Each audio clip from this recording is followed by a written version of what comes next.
Ilang minuto na ang lumilipas kung kaya naman ay panay ang buntong hininga ni Nati habang panaka-nakatingin sa unahan ng mahabang pila kung saan siya nakatayo na para bang hindi man lang umuusad.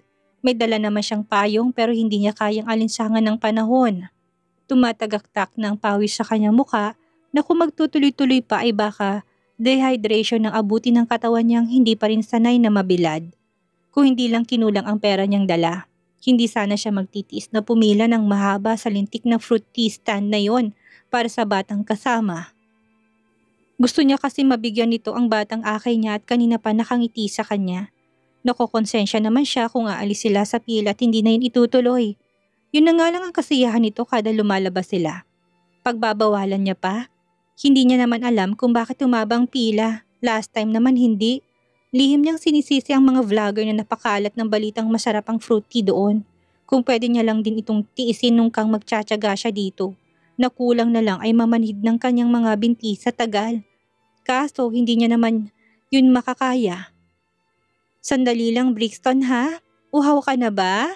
Kausap niya sa bata na mabilis na umiling ang ulo sa kanya. Bilugan ang mga mata nitong kulay brown. Halika, karga ka ni Mommy. Binuhat na ito ni Nati nang makitang pawis na tumutulo sa ulo. Marahan niyang hinimas ang ulo nito upang palisin yon ng sarili niyang palad. Nasa kalahati na sila ng pila. Kung uuwi pa sila para kumuha ng natatabi niyang cash para sa mamahaling fruit tea na lang, bumili kaso lalamon pa yun ng ilang minuto kung kaya naman mas pinili na lang niyang pumilat manatili doon. Tsatsagain na lang niya. Bakit naman kasi ngayon pa siya kinulang ng dala niyang pera sa lahat ng mga araw? Sa may paahan niya ay naroon ang eco bag na naglalaman ng mga pinamili niyang gulay, prutas at supply nilang mag-ina para sa week na yon. Sa hindi kalayo ang palengke sa lugar na tinitirhan nila. Ngalay ka na bang tumayo? Pasensya na ha anak ha? Malapit ng turn natin. Saglit na lang. Lingid sa kanyang kaalaman ay kanina pa sila pinagmamasdan.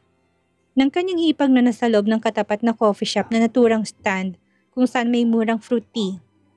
Gulat na gulat ang mga mata ni Kriza habang nakatingin sa kanila.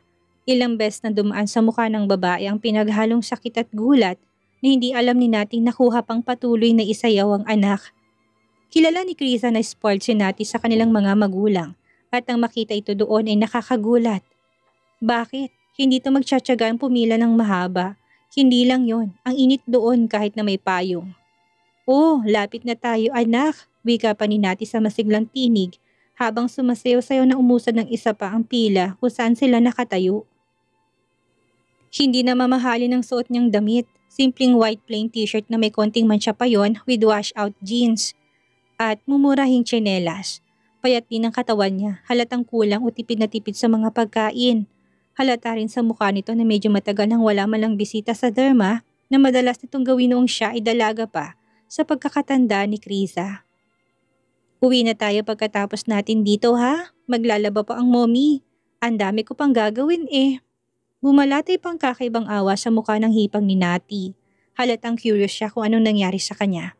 Kasama nito ni kaibigang si Rita sa cafe na nakipagkita doon dahil may pinuntahan din silang mag-ina. Natanggal lang ang mata ni Krisa sa kinaroroonan ng hipag na si Nati nang dumating ang kanyang anak na si Nixa na umiiyak at hinahanap na siya. Iniwan niya ito sa kotse dahil nakatulog, muli pang umusad ang mahabang pila na nagpangiti kay Nati. Ilang customer na lang at sila na ang susunod. Ayan na, lapit na tayo Brixton. Tinupi na ni Nati ang payong na dala nila dahil nasa banda na sila ng malilim. Nilagay niya na yon sa loob ng kanyang lumang body bag na sukbit ng isang balikat at parang nanalo sa lotong itsura ni Nati na matanggap ang baso ng fruit tea ng anak at tuluyang makapagbayad na. Akma na sana siyang aalis matapos na bitbitin ng eco bag, ngunit agad na natigilan sa pamilyar na tinig na malakas tumawag sa kanya.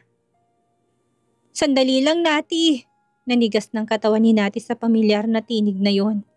Dahan-dahan na siyang lumingon upang patunayang na tamang kanyang hinala. Lumiwanag ang mga mata ng batang akay nito. Napagtanto ni Nati na nakauwi na pala ng bansa ang hipag niya at alam na rin ito ang tungkol sa kanyang anak. Malamang nasabi na yun ng kanyang kapatid dahil kung hindi nito yon kasama ngayon.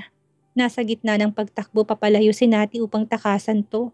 Subalit sa huli pinilit niyang manatili sa kinatatayuan at ngumiti kahit na sa bandang huli ay lumabas lang yun ng pilit at saka peke. Nanginig na ang kanyang mga labi. Gusto na niyang tawirin ang pagitan nila ni Krisa at yakapin to ng mahigpit na mahigpit. Aminin niya man o hindi, sobrang na-miss niya ang hipag. Sobrang tagal na nang huli silang magkitang dalawa. Krisa, 2 taon siyang nagtago at umiwas na may makakita sa kanya. Tapos makikita lang siya nito ngayon. Doon, ang makita rin nito ay pagpapaalala sa kanya ng tiyuhin nito na naging dahilan ng kanyang desisyon kung nasan siya ngayon. Lumipad ang mata niya sa anak na karga ng ilang sandali niyang nakalimutan na may kasama nga pala siyang bata. Mula sa anak ay lumipat pabalik sa mukha ni Krisa ang kanyang mga mata. Kailan ka pa umuwi ng bansa? Sa dami na naghahanap sa akin, ikaw pa talagang makakakita. Ang malas ko naman yata ngayon. Walang humor na natawa si Nati. Kapag pinaglalaroan ka nga naman talaga ng tadhana. Ilang buwan na rin, sagot nitong nakatitig pa rin. Tumigil ang mata ng kanyang hipag sa batang kanyang karga. Tumagal yun ng ilang segundo na alam niyang pinagmamasdan nito yung mabuti dahil kamukha to ng kanyang ama na tiyuhin naman ang kanyang hipag. Hindi ito nagkomento. Bagay ni pinagpasalamat ni Nati dahil hindi niya alam kung makakaya niyang magsalita. Medyo nakahinga siya doon ng maluwag. Sa halip ay binalingan niya ang akay naman itong anak. Gusto niya sanang yakapin ni Nati ang pamangkin kaso hindi niya ito magawa. Nailang siyang gawin yun sa bata na parang huhubaran siya ng damit kung makatingin. Bakas na estranghero na siya sa mga mata ng bata. Nixa, this is Tita Nati. Naburong mga mata ng kanyang pamangkin sa kanya. Parang kinikilala siya dahil noon lang nakita. Madalas siyang bumisita dito bago pa siya lumayas. Malamang bata pa si Nixa noon at hindi na siya tanda, kaya malamang magtatanong. Paano ko siya naging tita, Mommy? Napapalatak na si Nati nang makitang napapahiya ng hipag si Inasta ng pamangkin niya ngayon. Napakamaldita talaga. Ang isipin naman na ito sa kanyang kuya Gav ay parang gusto niya ng pagtaasan ng mag-ina ng kilay. Kumibot-kibot naman ang bibig ni Krisa sa tanong ng anak, halatang pilit kinakalma ang sarili. Para bang ilang minuto pa itong nawala sa kanyang sarili na napatingin na ulit sa mukha ni Nati na nakatingin sa kanya. Saka ko na sa'yo ipapaliwanag, Nixa. Basta tita mo siya kaya dapat titang tawag mo sa kanya anak. Malumanay pa nitong saad. Pilit na kinokonekta ang mga mata sa batang parang malaki pa rin ang pagdududa. Kapatid mo ba siya, Mommy? O kapatid siya ni Daddy para maging tita ko? Yes or no lang naman, Mommy. Bahagyang natawa si Nati na salit-salita na ang tingin sa mag-ina. Positibo nga siyang manang pamangkin sa kanyang kuya Nick sa kagaspangan ng ugali. Galing talaga to sa genes ng kapatid. Hindi ba sila magkamukha ng kuya niya? Walang makikitang similarity? Sa bagay, ang layo talaga ng itsura niya sa dati nang maging siya ay nakapansin noon. Pinili niya na lang na maging practical at syempre matipid na rin. Tinanggal niya ang lahat ng luho niya na hindi niya nga alam kung paano niya nakayanang gawin yun. Kung noon ay ang kinis-kinis niya, ngayon ni lotion tinipid niya pa. Ganun pa man ay winaglit niya yon sa isipan dahil sa pagiging madaldal ng pamangkin niya na noon ay iyak lang ng iyak. Napaisip siya, ang bilis talagang lumipas ng panahong nagmamadali. Nixa, warning ni Krisa sa anak. Mommy, paano ko nga siya tatawaging tita kung hindi ko malalaman ang connection ko sa kanya? Upang pagaanin ng paligid ay nagsalita na si Nati. Medyo nasaktan siya na parang ayaw siyang tanggapin ng anak ng kanyang kapatid na tita nito. Siya nang magsasabi kung nahihirapan ng hipag ipaliwanag sa anak kung sino siya. Isa siyang Bentacord. Hindi niya kailangang ikahiya yon, sa kabata pa naman si Nixa. Pwede pang utuin lang. Ang bilis mo namang lumaki, Nixa. Natatandaan ko noon ang liit-liit mo pa. Kapatid ako ng daddy mo, kaya ako naging tita mo. Okay na ba? Matatanggap mo na ba ako bilang tita? Pinasigla niya pa ang kanyang boses. Bahagyang nangunot ang noon ng batang sinuyod siya ng tingin mula ulo hanggang paa. Yung tipong parang hindi to naniniwala sa mga sinasabi niya na kapatid siya ng ama. Sa bagay, mukha nga yatang kapag itinabi siya ngayon sa kuya Gav niya ay baka pagkamalan siyang namamalimos sa lansangan. Baka nga isipin pa ng batang matanda siya. Sorry ha, hindi mo makikita ang similarity namin ng daddy mo kasi nagkaroon ng problemang tita noon kaya ganito na naging itsura ko ngayon. Hintayin mo makabangon ng tita Nati. Makikita mong tita mo ko. Kasi kung gaya lang ng dati ng lahat at walang nagbago, malamang ay nakita na ng bata sa kanya. Ilang segundo pa ay marahang ngumiti si Nixa na para bang napilitan lang siyang tanggapin na magkadugo nga sila nito. Bless sa tita Nixa, untag si Krisa sa anak matapos na yakapin sila ng katahimikan. Bantulot man ay napipilitang humakbang palapit ang bata kay Nati. Inumang naman niya ang isang kamay sa pamangkin matapos ipunas ang patak ng pawis ng hawak niyang baso ng fruit tea sa laylay ng kanyang damit. At least, tanggap na siya ngayon nito kahit parang pilit na pilit. Matapos noon ay bigla silang naging awkward na muli. Si Brixton nga pala. Pakilala niya sa karagang anak na muli lang niyang naalala. Napasinghap si Nati nang walang arteng kunin ng anak niya ni Krisa upang kargahin. Ayaw pa niya sanang ibigay kaso sumama naman ang anak niya at walang naging pili kaya hinayaan na lang niya. Pinsan mo siya, Nixa. Paliwanag ni Krisa nang makitang masamang tingin ng anak dito na biglang humawak ang kamay sa laylay ng manggas ng suot niyang damit. Halatang nagsiselos at nagtataka kung bakit karga niyang bata. Hold mo ang hand, bilis. Tingnan mo oh. Ang cute niya, di ba? Ako ang tita? Oo, tita. Medyo natawa si Krisa kaya natawa na rin si Nati. Hindi niya rin kasi alam kung magkaano-ano nga ba sila dahil sa komplikadong sitwasyon. Pinsang buo ng kanyang hipag ang kanyang anak tapos, Mommy, shame kami ng kulay ng hair ni Brixton. Yes, dahil magpinsan nga kayo, Nixa. Pinanindigan na lang yun ni Krisa sa anak kasi ang weird kung papatawagin niyang titong anak niya dito, gayong kapatid ng daddy niyang ina ng bata. Magpinsan na lang para hindi na gaanong magulo yun sa mga bata. Okay lang nakargahin mo siya, Mommy. Hindi na ako nagsiselos. Promise, I like him na po. Ang cute-cute. Sinundan ni Nati ang ginawang pagtango ng ulo ng kanyang hipag. Wala pa rin tong pagbabago. Mas bumata at gumanda. Walang-wala siya sa kalingkingan. Dati pa namang maganda na ito. Magugustuhan ba ito ng kanyang kapatid kung hindi? Hindi nga ata nadagdagan ang edad ni Krisa sa paningin ni Nati. 1 taon lang naman ang tanda niya dito pero kung pagkukumparahin sila ng sandaling iyon, ay masasabi niya na parang tumanda yata siya ng ilang taon. Dito na kung noon ay parang magkaedad lang sila.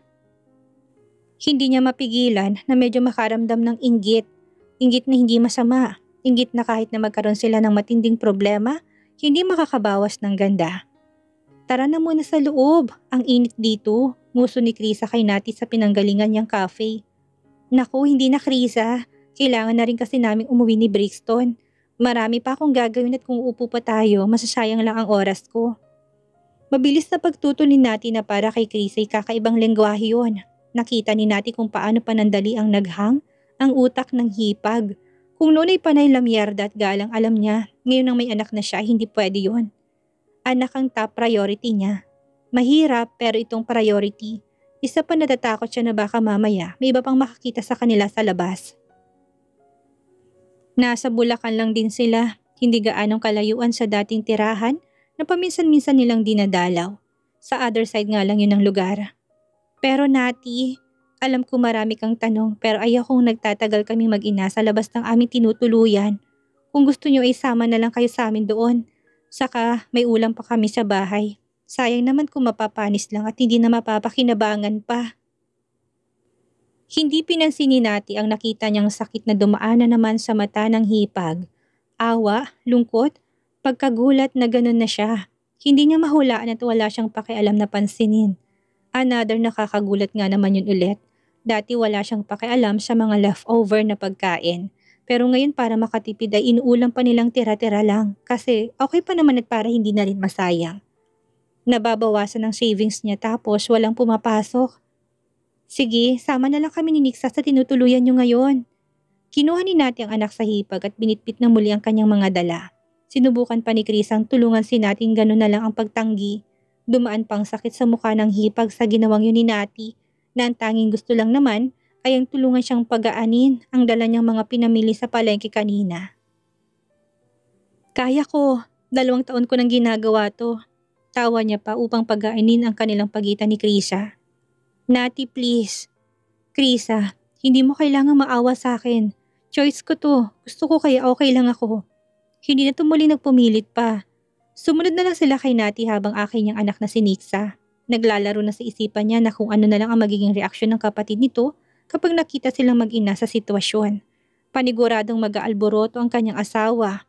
Kaisa-isang kapatid niya si Nati tapos ganitong sasapitin ito. Ang layo ng lugar na ito. Bakit kayo napunta dito? Usisa ni Nati sa hipag dahil napaka-unexpected ito. Sa loob ng 2 taon ay payapa lang silang namuhay ng anak sa banyagang lugar. Natuto siyang makisalamuha sa ibang tao. I mean, buti pinayagan kayo ni Kuya Gaff na hindi siya kasama. Hinahayaan na nila kayong mag-ina ngayon? Hindi sinagot ni Chris ang unang tanong niya. Busy ang kuya mo sa negosyo niya. Alam mo naman yon, napaka-workaholic. Kahit na kailan. Tumawa lang si Nati. Malaki talagang kaibahan niya sa kapatid. Kung ito subsub sa trabaho, siya'y walang trabaho at nilulustay lang ang mga inipon niya na hindi niya alam kung saan huhugot. Oras na tuluyan yung naubos. May plano naman siya ngunit pinapalaki na lang muna niyang anak dahil minsan lang itong maging bata. Isa pa, gusto niyang maging full-time na ina dahil mula umpisa na ay silang dalawa lang magiging magkakampi ni Brixton. Ano pa bang bago sa kanya? Wala naman. Akala mo 10 ang binubuhay na anak kong kumayod. Sa sitwasyon ni Nixa, hindi lang 10 batang katumbas niya ngayon, Nati. Tugon ni Krisa na bagamat tumawa ay may lungkot ang boses niya. Alam mo naman ang pamangkin mong ito? Very expensive baby namin. Medyo napaawang ang bibig ni Nati na mapagtanto ang sinabi ng hipag at tama nga. Milyon ang gastos ito kung susumahin. Pero syempre hindi na yun mahalaga. Ang mas importante ay nabuhay ito at kasama nila. Saglit pa siyang natigil ngunit naglakad na muli after ilang minutes. 15 minutes pa at pumasok na sila sa maliit na iskinita. Habang nakasunod si Krisa hindi nakaligtas sa mga mata ni Nati.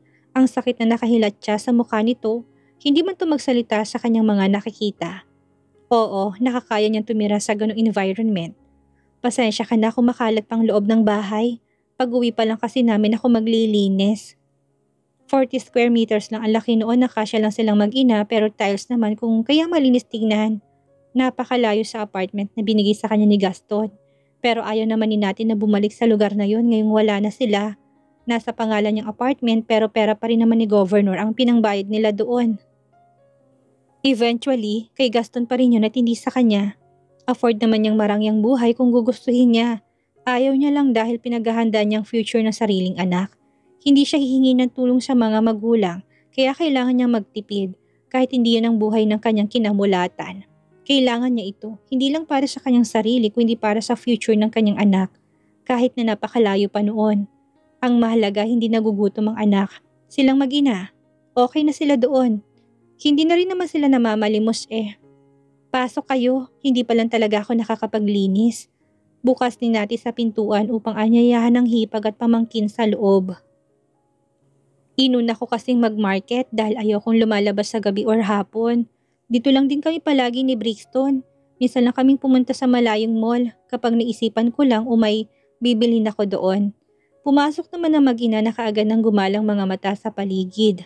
Nakita ni Krisa kung gaano kasipi yun. Sa isip niya umupa rin naman siya pero mas okay pa naman yun kumpara sa tirahan ng hipag ngayon. Maupo kayo, lahat pa ni Nati sa may kalumaang sofa na gamit ng may-ari matapos maiupo doon ang anak at ilapag ang mga pinamili. Sa bilog na lamesang nasasala lang din nakalagay. Karamihan sa gamit doon ay sa may-ari. Mabibilang lang ang mga pinamili ni Nati at karamihan din dito ay mga plasticware.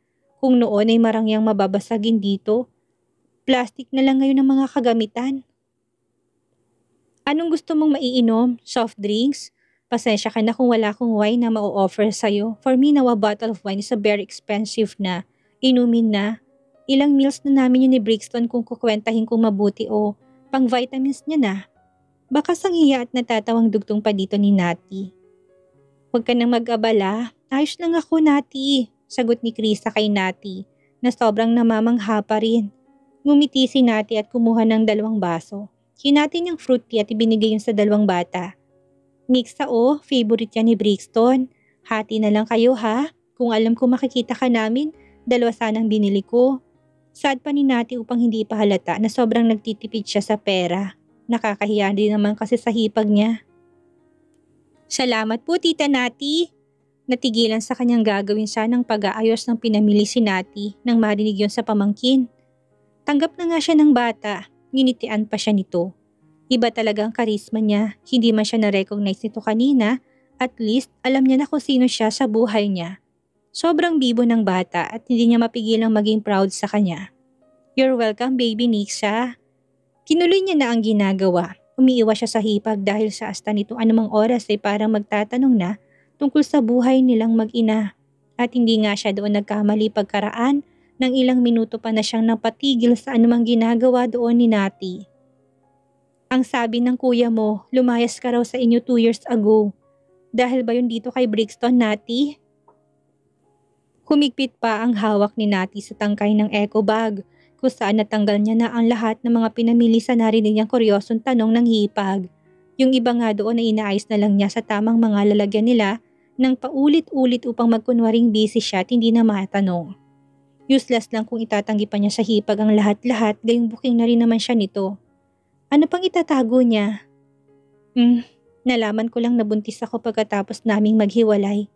Hindi niya rin alam na may isang Brixton sa buhay namin at wala akong planong ipaalam dahil hindi niya rin naman ako pakakasalan.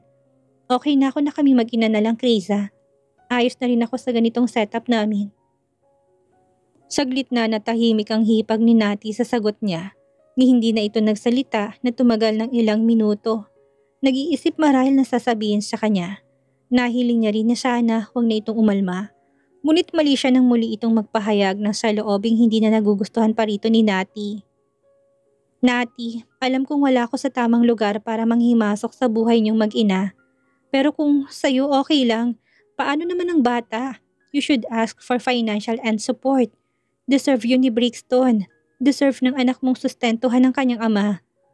Huwag mo yung ipagkait sana sa bata. Pinagkait mo na nga ang malaman ng existence niya. Huwag mo nang ipagkait sa batang support." Mapakla ang naging reaksyon na nilingon ni Nati ang hipag. Kung dito'y madali lang sabihin yon dahil hindi naman siyang nasa lugar niya, pwes sa kanya ay hindi. Kaya din naman niyang suportahan ang anak financially, nagtitipid lang talaga siya dahil iniisip niya ang future nito. Hindi naman din niya ito pinagdadamutan ng mga kailangan niya. Palaging sapat ang nakalaan sa kanyang anak sa kasakatayuan ng ama nito sa lipunan, ikakapahamak lang nilang mag-ina yun. At ikakasira naman ng reputasyon kung sasabihin niyan tungkol sa anak. Ginagawan pa nga niya ito ng malaking pabor. "Okay lang talaga kami, Kriza. You don't have to worry. Hindi kami nagugutom na mag-ina. Nagtitipid lang talaga ako kasi pinaghahandaan kong future ni Brixton. Kaya ko siyang arugiin ako lang. Hindi ko kailangan na sino mang katuwang. Kung ganun palang ayaw mo sa kanya, bakit hindi ka nalang umuwi sa inyo? Ang laki ng mansyon niyo tapos magtitiis kayo dito. Hinihintay ka ni na mommy at daddy na umuwi. Alam mo ba yon? Saka hindi naman sila ganun kasama para hindi ka rin nila tanggapin." Muli pang umiling si Nati. Lagot siya sa kanila kung uuwi siya doon. Kilala niyang mga magulang. Sumandal na siya sa gilid ng lamesa upang ibigay doon ang pamimigat ng katawan niya. Ayaw niyang makarinig sa kanila ng sermon at ayaw din niyang pagtawanan ng ibang mga magulang nang dahil lang sa kagagahan at katangahan niyang yon. Siya na lang ang magsasakripisyo para sa katiwasayan nila. "Hindi mo ko naintindihan, Krisa. Hindi siya pinansin ng hipag. Sumama ka na lang sa akin. Sa amin na lang kayo." Nilibot pa ni Krisa ang mga mata sa paligid na sinundan ni Nati. Mabuti ang tingin sa bawat sulok ng kanilang maliit na apartment ng anak. "Hindi mo pwedeng palakihin si Brixton sa ganito kaliit na lugar. Doon ang lawak ng takbuhan nila ni Nixa. Kung ayaw mo sa mansyon nyo, sa amin kayo tumira. Walang problema sa amin yon. Kakausapin kong Kuya Gaff mo tungkol sa inyong mag-ina. Yan ang huwag na huwag mong gagawin, Krisa. Huwag mong sasabihin sa kapatid ko." Bahagya siyang kumalma na mag-angat si Nixa ng tingin na parang nagulat sa lakas ng boses niya. Bigla siyang nakaramdam ng agarang konsensya. Alam niyang masela ng pamangkin sa mga ganito. "Please lang, huwag mong sasabihin kay Kuya Gaff na nakita mo ko. Kami, dito, ayokong umuwi. Ano gagawin ko pagka-uwi? Wala naman. Ayoko makarinig ng sermon at galit ni mommy at daddy. Kaya ko naman. Kinakaya ko naman. Bakit pa ako uuwi kung kaya ko naman, hindi ba?" Aniyang pilit na kinukuhang simpatya ni Kriza. Wala siyang planong umuwi sa bahay nila. Saka sa tingin mo, tatahimik lang sila ng basta kapag nalaman nilang may anak ako at walang ama? Palalampasin yun? Kilala mo sila. Lalo ng kapatid ko na asawa mo. Abogado yon. Oo, dati, alam noon ng batas, malamang hanap yun ng justice para sa akin. Sa amin. Alam mo naman ang katwiran noon sa buhay. Kaya please, wag na. Wag na nating gawa ng sitwasyon namin ng panibagong problema. Focus na lang kayo sa inyo. Kay Nixa, hayaan niyo akong magdesisyon ng ako. Napalunok ng laway si Krisa na hindi nakalagpas sa mata ni Nati. Buo ng desisyon niya. Ayaw niya. Hindi siya nito mapipilit. Kung kukulitin siya nito at isusumbong, mapipilitan siyang lumipat na. Aalis sila ng anak sa lugar para hindi mapuntahan. Puputulin niya ang communication nilang dalawa. Hindi ba't yun naman dapat? Kailangan ka panindigan. Suportahan, hindi ang ganito, Nati. Napakagat na ng labi si Nati. Matatag siya, hindi siya iiyak. Ayaw niyang umiyak na may makakakita. Hindi siya kagaya ng hipag na iyakin. Isang hagupit lang ng problema, iyak lang iniisip na solusyon. Iba siya dito. Iiyak siya kapag hindi niya nakaya pero ganun pa man, lalaban pa rin siya kinabukasan. Basta ayoko. Huwag mo kong pilitin. Ayoko umuwi. Hindi ako uuwi. Please lang, Krisa. Hindi kayo pwedeng manirahang mag-ina dito habang buhay. Concern lang naman ako sa... If you're concerned about us, Krisa, don't tell Kuya Gav that you saw me here. Will you do that? Nahihikping tumayo na si Krisa kaya naman hindi napigilan ni Nati na mapahawak sa kanyang noo. Ayaw niyang umiyak pero sa itsura nito na parang ito pang iiyak, nakala mo siyang nasa sitwasyon. Mahigpit na siyang niyakap ng hipag. I'm sorry, Nati. Hindi ko intensyon. Sinasabi na nga ba niya eh. Narinig na niyang mga hikbi nito. Ayaw niya magdrama. Sabi niya ayaw niyang umiyak pero ano yung pumapatak na tubig mula sa mga mata niya ngayon.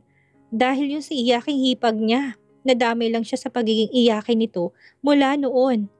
Mahapdi ng mga mata niya at kahit na anong pigil niya ay napahikbi na rin siya. Marahil ay dahil sa tagal niyang naging matatag. Umiiyak naman siya kapag tulog na ang anak pero iba pa rin pala talaga kapag may karamay na ibang tao o kausap ng masinsinan. Mommy? Tita Nati? Are you fighting? Why?